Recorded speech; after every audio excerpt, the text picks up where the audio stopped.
नमस्कार, मैं हूं आशीष चित्रांशी और आप देख रहे हैं the news launcher. Uttar Pradesh के सियासी हालात खासकर योगी आदित्यनाथ और भाजपा के लिए कुछ इस कदर बदल रहे हैं कि संघ भी तनाव में है, योगी आदित्यनाथ भी टेंशन में है, योगी खेमा भी टेंशन में है और कहा जा रहा है कि दिल्ली खेमे में भी एक ग्रुप तनाव में है। दरअसल योगी आदित्यनाथ और उनके ही कैबिनेट के एक मंत्री के बीच जो कोल्ड वॉर था, और कोल्ड वॉर में योगी आदित्यनाथ तो खामोश हैं, उनके तरफ से अफसरों ने मोर्चा संभाल रखा है, लेकिन वो मंत्री बिल्कुल आमने सामने का मुकाबला करने के लिए उतावले हैं, तैयार हैं, बार बार ललकार भी रहे हैं। अब वो घटना आगे बढ़ गई। योगी आदित्यनाथ ने अपने उस मंत्री को हड़काया। शनिवार को आधे घंटे की मुलाकात हुई। उस आधे घंटे की मुलाकात के बारे में अलग अलग कई रिपोर्ट्स हैं। कुछ रिपोर्ट्स के मुताबिक उस मंत्री ने आधे घंटे तक पूरे मामले को समझाने की कोशिश की, लेकिन योगी आदित्यनाथ ने अपने अफसरों की तरफ उंगली नहीं उठाई, उस मंत्री को हड़काया। जब उस मंत्री को हड़काया, उसके बाद दिल्ली से फोन आया और फिर लखनऊ से दिल्ली की रवानगी हो गई। अब पूरी खबर समझिए। नाम है आशीष पटेल, आप समझ चुके होंगे, लेकिन वो घटना अब कितने आगे बढ़ चुकी है, मामला कितने आगे बढ़ चुका है। आशीष पटेल प्राविधिक शिक्षा मंत्री हैं। उन पर प्रोन्नति में जो विभागाध्यक्षों की प्रोन्नति है, उसमें स्कैम, घोटाला, गड़बड़झाला, ये आरोप है। इन आरोपों को बल कहां से मिला? अगर आशीष पटेल की बात माने तो योगी के खास अफसरों ने ही एक एजेंडा चलाया आशीष पटेल के खिलाफ। आशीष पटेल मुखर हो गए।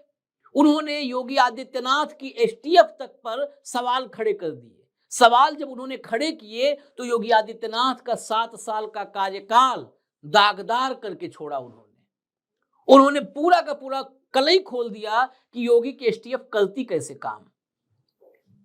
वो पीछे से इशारों पर करती है, फैब्रिकेटेड होते हैं, स्क्रिप्टेड होते हैं मामले। ये आशीष पटेल ने इशारों में ही सब कुछ खोल कर रख दिया। लेकिन ये सारा जो तनातनी चल रही थी, इसमें योगी और आशीष पटेल की मुलाकात नहीं हुई थी। शनिवार को आशीष पटेल ने योगी आदित्यनाथ के साथ मुलाकात की। यह मुलाकात करीब 30 मिनट की थी। 30 मिनट की मुलाकात में बताया जा रहा कि आशीष पटेल ने योगी आदित्यनाथ को पूरा मामला समझाया। उन्होंने अपना पक्ष भी रखा कि उनके तरफ से कुछ भी गड़बड़झाला नहीं हुआ है, लेकिन उनको टारगेट किया जा रहा है, बदनाम किया जा रहा है। हालांकि अगर इसको दूसरे एंगल से देखें तो वो समझा किसको रहे थे।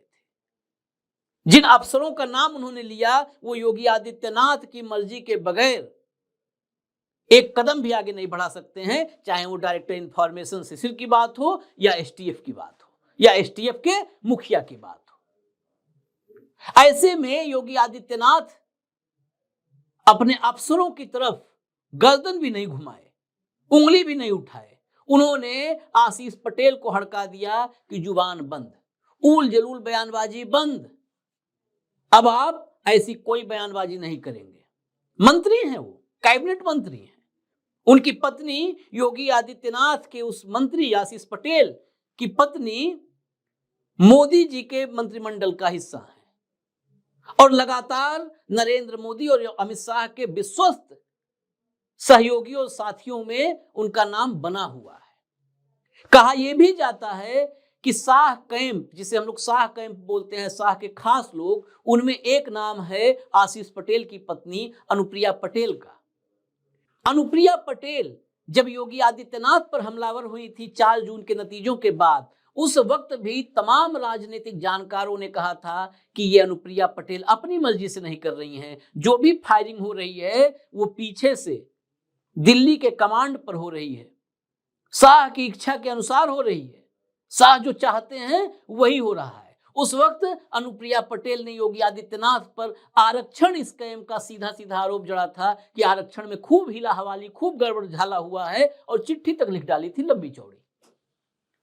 अब जब आशीष पटेल लगातार घेरे जा रहे हैं उत्तर प्रदेश में, आशीष पटेल हमलावर हैं, और उसके बाद मुख्यमंत्री योगी आदित्यनाथ आशीष पटेल के पक्ष में खड़े होते हुए नहीं नजर आए, अपने अफसरों को समझाते या डांटते या फटकारते नजर नहीं आए, उल्टा आशीष पटेल ही निशाने पर आ गए, तो फिर दिल्ली में अनुप्रिया का एक्टिव होना लाजिमी था। अब दिल्ली की जो रिपोर्ट्स हैं उसके मुताबिक अनुप्रिया पटेल को शनिवार को ही लखनऊ के घटनाक्रम के बाद जेपी नड्डा भाजपा के अध्यक्ष और अमित शाह भाजपा के सर्वशक्तिमान, दोनों की कॉल गई अनुप्रिया पटेल के पास। इस बातचीत को लेकर के भी कई तरह के दावे हैं। कुछ दावे मीडिया की रिपोर्ट्स कैसे छपती है, कैसे बनती हैं, अगर इस पर मैं चर्चा करूंगा तो बहुत लंबा हो जाएगा। आजकल खबरें, अगर आप सिर्फ खबर देखें और खबर समझें तो ही बेहतर है। खबर का एंगल समझेंगे तो हर खबर के पीछे कोई ना कोई प्लांट करने वाली मशीनरी है, वही उस खबर के जरिए नैरेटिव सेट करने की कोशिश करती है। सबके अपने अपने लोग हैं, चाहे लखनऊ में बैठे योगी आदित्यनाथ और उनकी टीम हो, चाहे दिल्ली में मोदी शाह और उनकी टीम हो, गुजरात लॉबी हो। कुछ रिपोर्ट्स में बताया गया कि योगी आदित्यनाथ के खिलाफ आशीष पटेल ने जो बयानबाजी की, सरकार के अपनी सरकार के खिलाफ जो बयानबाजी की, उससे दिल्ली बड़ा नाराज है। शाह और नड्डा ने अनुप्रिया पटेल को समझाया है, उनको भी कहा है कि आइंदा ऐसा ना हो। लेकिन इस रिपोर्ट को जितनी राजनीतिक समझ थोड़ी बहुत हमारी है, हम खारिज करते हैं। अनुप्रिया पटेल, मैंने कई बार कहा, अनुप्रिया पटेल को उस वक्त तो अमित शाह ने रोका नहीं जब 4 जून के नतीजों के बाद अनुप्रिया पटेल ने उत्तर प्रदेश सरकार पर, योगी आदित्यनाथ की सरकार पर आरक्षण के मामलों में बड़े फर्जीवाड़े और जो है गड़बड़ झाले के आरोप लगाए थे, चिट्ठी लिखी थी, सवाल पूछे थे, तब तो फटकार लगाई नहीं। जब केशव मौर्य योगी आदित्यनाथ से सीधे भिड़ रहे थे, वो भी आरक्षण में गड़बड़ झाले पर सवाल उठा रहे थे। केशव मौर्य तो सहयोगी दल के भी नहीं थे, डिप्टी सीएम उसी योगी आदित्यनाथ की सरकार में, केशव मौर्य को तो फटकार लगी नहीं। तो अनुप्रिया पटेल को क्यों समझाने के लिए फोन हुआ होगा? अनुप्रिया पटेल को फोन करने का मकसद अगर आपको समझना है तो उस मीटिंग के बाद जब निकलते हैं आशीष पटेल, उसके बाद के घटनाक्रम को समझना जरूरी है। आशीष पटेल दिल्ली में मंत्री नहीं है, आशीष पटेल की एनडीए के गठबंधन में, वो हैं अनुप्रिया पटेल के पति, लेकिन एनडीए के गठबंधन में दिल्ली की बैठकों में कोई भूमिका नहीं रही है। एनडीए की दिल्ली की बैठकें अनुप्रिया पटेल ही अटेंड करती हैं। लेकिन योगी आदित्यनाथ से मुलाकात करने के बाद और फटकार पाने के बाद, हड़काए जाने के बाद, वो लखनऊ से दिल्ली रवाना हो जाते हैं। क्या ये सवाल है, क्या नड्डा और शाह ने अनुप्रिया को फोन करके आशीष पटेल को दिल्ली बुलवाया है? अब आशीष पटेल के दिल्ली आने के साथ ही यहीं पर संघ का भी एंगल जुड़ता है। यह लगातार कहा जा रहा है कि गुजरात लॉबी के खिलाफ लड़ने के लिए, मोदी और शाह से मुक्ति पाने के लिए संघ योगी के पीछे खड़ा है, संघ योगी आदित्यनाथ को ताकत दे रहा है। अब कहा तो यह भी जा रहा है कि संघ जो आशीष पटेल और योगी आदित्यनाथ की सरकार के बीच तनातनी चल रही है, जिसमें आशीष पटेल मुखर हैं, उससे संघ भी खुश नहीं है।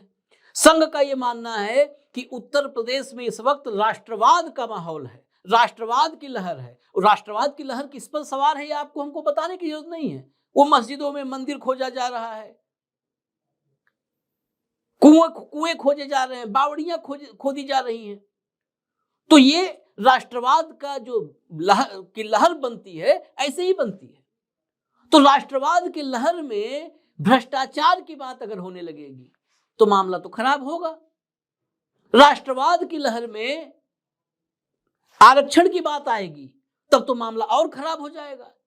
जहां पर कमंडल का नैरेटिव सेट हो रहा हो, वहां पर मंडल की एंट्री ही भाजपा को पसीने छुड़ा देती है। क्योंकि मंडल और कमंडल, भाजपा के दौर में तो कमंडल को मंडल में रख दिया। चुनाव जब आते हैं तो हिंदू बन जाओ, सारे हिंदू हो जाओ, दलित भी हिंदू है और सवर्ण भी हिंदू है, अगड़ा भी हिंदू है, पिछड़ा भी हिंदू है। चुनाव खत्म हो जाए तो फिर संहिता वाले जो है मनुस्मृति वाले स्थिति में आ जाओ। ऐसी स्थिति में संघ का पसीना छूटना, संघ को पसीना छूटना ये लाजमी था। संघ भी तनाव में आया। रिपोर्ट यह है कि संघ ने भी दिल्ली से शिकायत की कि भाई ये गड़बड़ हो रहा है, आशीष पटेल की बयानबाजी जिस तरीके से हो रही है, इसके बहाने आरक्षण का मामला सामने आ रहा है, आरक्षण में फर्जीवाड़े की बात सामने आ रही है, तो ये उस राष्ट्रवाद की लहर को ठंडा कर सकता है, शांत कर सकता है। इतने सारे, इतने एक साथ, इतने समानांतर उत्तर प्रदेश की राजनीतिक गतिविधियों को, ये गतिविधियां इतनी महत्वपूर्ण है, बिहार के खेला की वजह से इनकी चर्चा नहीं हो पा रही है। जबकि बिहार के खेला में कुछ नहीं है, सिर्फ स्पेकुलेशन है, सिर्फ अटकलें हैं, अटकलों का बाजार है और नीतीश कुमार है। नीतीश कुमार वही नीतीश कुमार जिनकी जुबान नहीं खुलती नजर आ रही है। लेकिन उत्तर प्रदेश में ये सब कुछ धरातल पर नजर आ रहा है, बयानबाजियां साफ हैं, उसके क्लिप्स हैं बोलते हुए। जो खबरें मैं आपको बता रहा हूं वो खबरें मतलब लखनऊ से लेकर के दिल्ली तक धरातल पर है। अब आशीष पटेल दिल्ली आएंगे तो अनुप्रिया पटेल, जिन्होंने पहले ही एक बयान दिया था अपने पति के पक्ष में कि प्रतिष्ठा से बढ़कर के कुछ भी नहीं है, तो क्या दिल्ली में अनुप्रिया पटेल और आशीष पटेल शाह और नड्डा के साथ बैठने वाले हैं?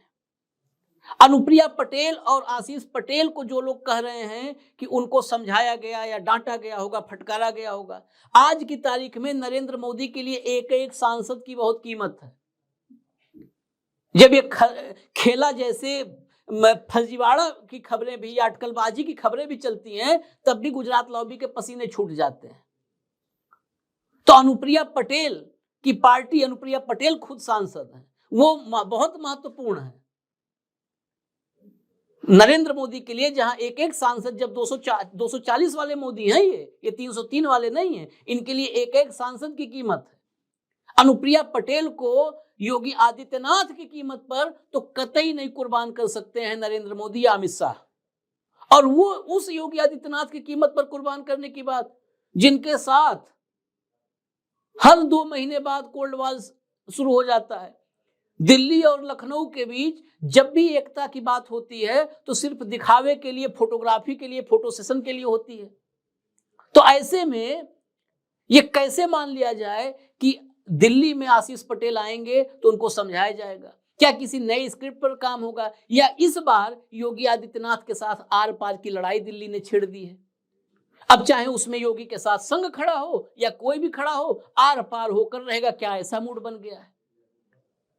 कुल मिला जुला करके उत्तर प्रदेश के सियासी घटनाक्रम पर नजर रखना इस वक्त बहुत जरूरी है। योगी आदित्यनाथ भी सरेंडर करने वाले मूड और मोड में कभी रहे नहीं है।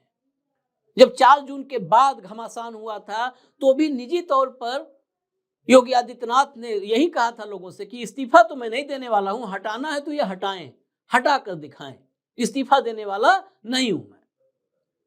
तो अब उत्तर प्रदेश पर पैनी नजर रखने की जरूरत है। देखते हैं कि दिल्ली में होता क्या है, देखते हैं संघ की परेशानी पर गुजरात लॉबी क्या रिएक्शन देती है, और यह भी देखते हैं योगी आदित्यनाथ ने अभी तो हड़काया है, क्या वो नौबत तो नहीं आएगी जो नौबत आई थी ओम प्रकाश राजभर के साथ?